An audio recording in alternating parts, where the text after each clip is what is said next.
સજ્જનો અને બહેનો, તહેવાર ચાલી રહ્યા છે, દિવાળી પણ આવી રહી છે. દિવાળી ઉજવવામાં આવે છે એની થોડી વાત મારે કરવી છે.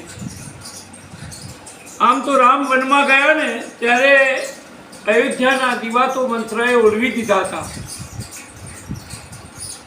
એક મંત્રાની જીભથી રામને વનવાસ મળી ગયો. અયોધ્યાના દીવા 14 વર્ષ માટે ઓલવાઈ ગયા હતા.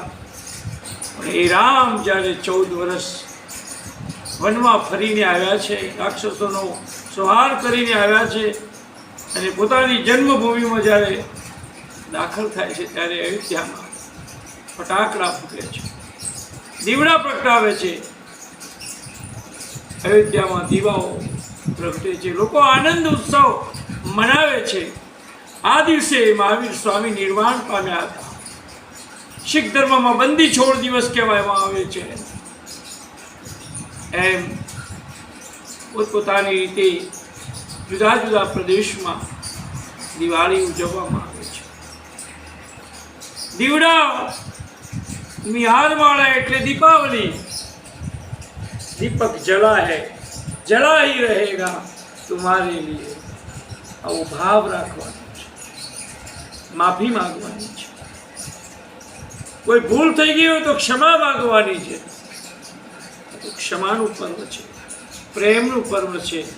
જ્યોત સે જ્યોત જગાતે ચલો, પ્રેમ કી ગંગા બહાતે ચલો.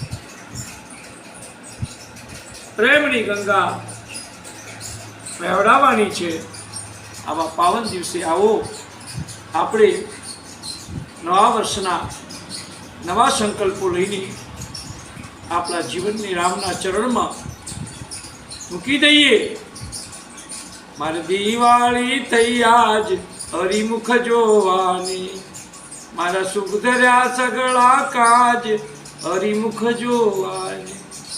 હે ભગવાન રામના દર્શન કરીને, એમના ચરિત્રના દર્શન કરીને, ચિત્ર તો રોજ ભગવાનનું આપણી પાસે છે, પણ એમના ચરિત્રના દર્શન કરીને આપણા જીવનને નિર્મળ બનાવીએ એવી પરમાત્માને પ્રાર્થના.